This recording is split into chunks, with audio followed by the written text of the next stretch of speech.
Hi friends, இன்றைக்கி September 4ஆம் தேதி புதன்கிழமை. பாகியலட்சுமி சீரியலில் இன்றைக்கி என்ன நடக்குது அப்படின்றத பற்றி பார்க்கலாம். இப்போது தாத்தா தவறிட்டாங்க இல்லையா, மொத்த குடும்பமே உடஞ்சி போயிருக்கு.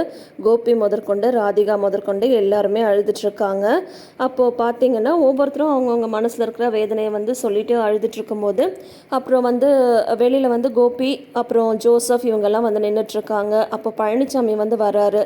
வந்துட்டு செழியன்ட்ட கேட்குறாரு, ஏன்பா வெளியூரில் யாருக்காவது தகவல் சொல்ல வேண்டியது இருக்கா, வெளியூர்லேருந்து வர வேண்டியவங்களாம் யாராவது இருக்காங்களா அப்படின்னு சொல்லும்போது, இல்லை எல்லாருக்கும் ஓரளவு சொல்லியாச்சு, எல்லாருமே வந்துடுவாங்க அப்படின்ற மாதிரி சொல்கிறாங்க.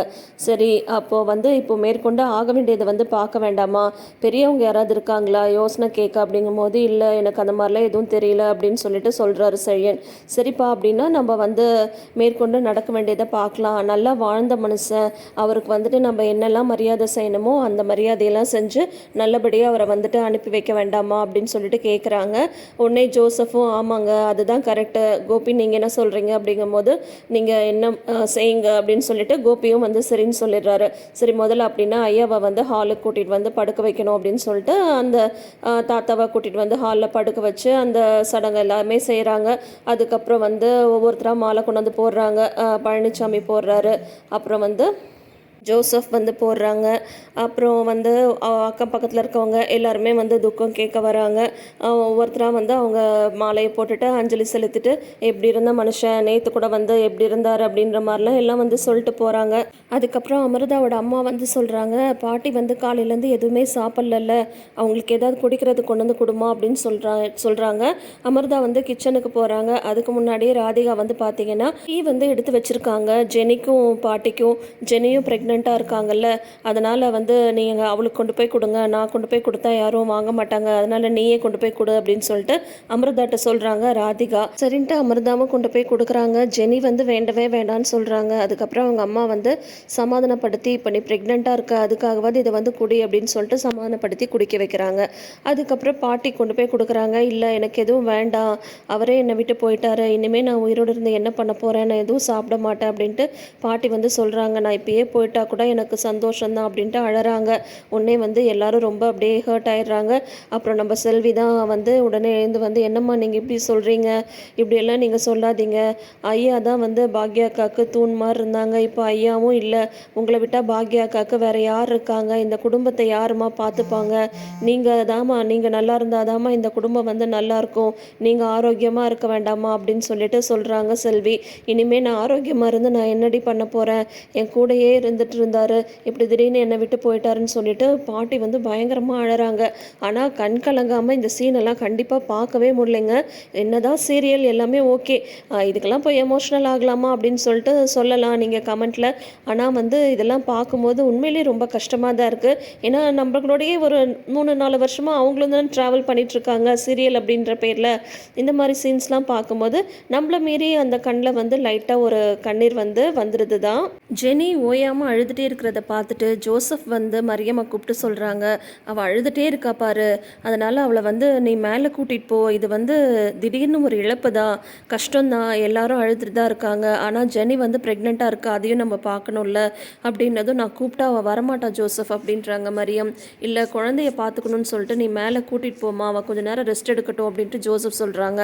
மரியமும் ஜெனியை கூப்பிட்றாங்க. இல்லை, நான் வரமாட்டேன், நான் தாத்தா பக்கத்தில் தான் இருப்பேன், தாத்தா என்னை எவ்வளோ அன்பாக பார்த்துப்பாரு தெரியுமா, ஜெனிமான்னு என்னை கூப்பிட்டுட்டே இருப்பார், இப்போ யார் என்னை அப்படி கூப்பிடுவாங்க, இப்போ 2வது குழந்தை பிறந்தா அவர் பேர் தான் வைக்கணும்னா சொல்லிட்டு இருந்தாரு, இப்படி பண்ணுவாருன்னு நான் எதிர்பார்க்கவே இல்லைன்ட்டு அழறாங்க. அதுக்கப்புறம் மரியம் சமாதானப்படுத்துகிறாங்க. மேலே குழந்தை அழுதுகிட்டே இருக்குடா, நீ வா அப்படின்னு சொல்லிட்டு கூட்டிகிட்டு போகிறாங்க. குழந்தை அழுதுன்னு சொன்னதுக்கப்புறம் தான் ஜெனி எழுந்து போகிறாங்க. இங்கே இந்த மாதிரிலாம் நடந்துட்டுருக்குங்களா. அப்போ பார்த்தீங்கன்னா ராதிகாவோட அம்மா வராங்க. மாப்பிள்ளை என்ன மாப்பிள்ளை இந்த மாதிரி ஆயிடுச்சே மாப்பிள்ளை அப்படின்னு சொல்லிட்டு உடனே அவங்க அவங்கள பார்த்ததுமே கோபிக்கே ஒரே ஷாக்கிங்காக இருக்குது. அப்போ தான் செல்வி எல்லாருக்கும் டீ எல்லாம் கொடுத்துட்ருக்காங்க. செல்வி அப்படியே பார்த்து முறைக்கிறாங்க. என்ன ட்ராமா போடுறாங்கங்க அந்த அம்மா, என் பொண்ணை வந்து மருமகன் ஏற்றுக்கிட்டது இவர் ஒருத்தர் தானே, எவ்வளோ நல்ல மனுஷன், இவர் இப்படி ஆகும் நான் கொஞ்சம் கூட எதிர்பார்க்கலையே, ராதிகா நீ எப்படி இதை தாங்கிக்க போகிற அப்படின்ட்டு அந்த அம்மா இல்லாத சீன் போடுறாங்க. இவங்களெல்லாம் இந்த அம்மா வந்து மதித்ததே கிடையாது. இப்போ வந்து பார்த்தீங்கன்னா அப்படியே அழுதுட்டு ட்ராமா பண்ணிட்டு இருக்காங்க. ராதிகா என்ன ராதிகா இப்படி ஆயிடுச்சு, உன்னை ஒரு மனுஷியாக நினச்சி மருமகன்னு சொல்லிட்டு இருப்பாரு, இவர் இந்த மாதிரி ஆகும் நான் கொஞ்சம் கூட எதிர்பார்க்கவே இல்லையே அப்படின்ட்டு வந்து அழறாங்க. பாக்யா உன்னை வந்து பெத்த பொண்ணு மாதிரி பார்த்துட்டு இருந்தாரேம்மா, இனிமேல் உன்னை யாருமா பார்த்துப்பாங்க, ஜெனி நீ வந்து ப்ரெக்னெண்ட்டாக வேற இருக்க, இந்த நேரத்துலையா அப்படியெல்லாம் நடக்கணும் அப்படின்ட்டு ஒவ்வொருத்தட்டையும் அப்படியே வந்து துக்கம் சொல்கிற மாதிரி சொல்கிறாங்க. ராதிகாவோட அம்மா சம்மந்தி அப்படின்னு போயிட்டு பாட்டி மேலே கையை வைக்கிறாங்க. பாட்டி வந்து டக்குன்னு கையை தட்டி விட்டுறாங்க. அப்புறம் வந்து ராதிகா வந்து அதை கவனிச்சுட்டு நீ வாமா நீ கொஞ்சம் பேசாமல் இரு, அமைதியாக இரு, ஏற்கனவே எல்லாரும் உடஞ்சி போயிருக்காங்க அப்படின்னு சொல்லிட்டு ராதிகா வந்து அவங்க அம்மாவை திட்டி இந்த பக்கம் தள்ளி நிற்க வச்சிடுறாங்க. அப்படியே வந்து சீன் போடுறாங்க. மருமக மேலே எவ்வளோ பாசம் வச்சுருந்தீங்க, இப்படி வந்து ஆயிடுச்சு அப்படின்ட்டு ராதிகா மேலே தாத்தா வந்து அவ்வளோ பாசம் வச்சுருந்தாராமா அப்படின்ட்டு அந்த அம்மா ஒரு பக்கம் இது பண்ணிகிட்ருக்காங்க. இனியா பாட்டி யாருமே தாத்தா விட்டு ஒரு இன்ச்சு நகராமல் அழுதுட்ருக்காங்க. வெளியில் வந்து ஏற்பாடுகள்லாம் நடந்துட்டுருக்கு. அதை பார்த்துட்டு கோபியுமே அழறாரு. அப்போ வந்து கோபியோட ஃப்ரெண்டு செந்தில் வந்து வராங்க. என்னடா கோபி இந்த மாதிரி ஆயிடுச்சு அப்படின்னதும் கோபியும் உடஞ்சி போய் அழறாங்க. ரொம்ப ஒரு கஷ்டமான இறுக்கமான ஒரு சூழ்நிலையாக தான் அங்கே இருந்துகிட்ருக்கு. பாக்யா வந்து முந்தின நாள் பர்த்டே ஃபங்க்ஷனில் நடந்ததெல்லாம் நினச்சி அழறாங்க. அவங்க 2 பேரும் மாலை மாற்றினது, அப்புறம் தாத்தா வந்து எல்லாருக்கும் சோறு வந்து உருண்டை உருட்டி கொடுத்தார் இல்லையா அது, அதுக்கப்புறம் நைட்டு வந்து பாக்யாட்ட தாத்தா பேசினது, உன்னோட வாழ்க்கையை என்னை பாருமா அப்படின்னு சொன்னது எல்லாத்தையும் நினச்சி பார்த்து பாக்யா வந்து உடஞ்சி போய் அழறாங்க. செல்விக்கு வந்து ராதிகா அவங்க அம்மாவை பார்க்க கடுப்பாக இருக்குது. ஐயா வந்து கடைசி கட்டத்துலலாம் மனசு ரொம்ப வருத்தப்பட்டதுக்கு காரணமே இந்த அம்மா தான். இப்போ வந்து என்ன நடிப்பு நடிக்குது பாருக்கா அப்படின்னு சொல்லிட்டு செல்வி வந்து சொல்லிட்டு அழுதுட்ருக்காங்க. இனிமேல் எனக்கு இந்த வீட்டில் யார் இருக்காங்க, எனக்கு என்னைக்காவது என்னை வந்து ஒரு வேலைக்காரியாக நீங்கள் பார்த்துருக்கீங்களா ஐயா, இந்த வீட்டில் ஒருத்தியாக தானே பார்த்தீங்க, நான் இந்த வீட்டில் ஒருத்தியாக இருக்கேன்னா அது காரணமே நீங்கள் தான் அப்படின்லாம் வந்து செல்வி வந்து அழறாங்க. இந்த மாதிரியான சீன்ஸோட இன்றைக்கி வந்து முடிச்சிருக்காங்க. ஸோ நாளைக்கு வந்து பார்த்திங்கன்னா அந்த இறுதி ஊர்வலம் சீன்ஸாக இருக்கும்னு நினைக்கிறேன். அது மட்டும் இல்லாமல் கோபியை வந்து எதுவும் செய்யக்கூடாதுன்னு சொல்லிட்டு பாட்டி வந்து சொல்ல போகிறாங்க. அது கண்டிப்பாக கோபிக்கு வந்து பெரிய ஷாக்காக தான் இருக்கும். ஸோ என்ன நடக்குதுன்னு சொல்லிட்டு வெயிட் பண்ணி பார்க்கலாம். தேங்க்யூ.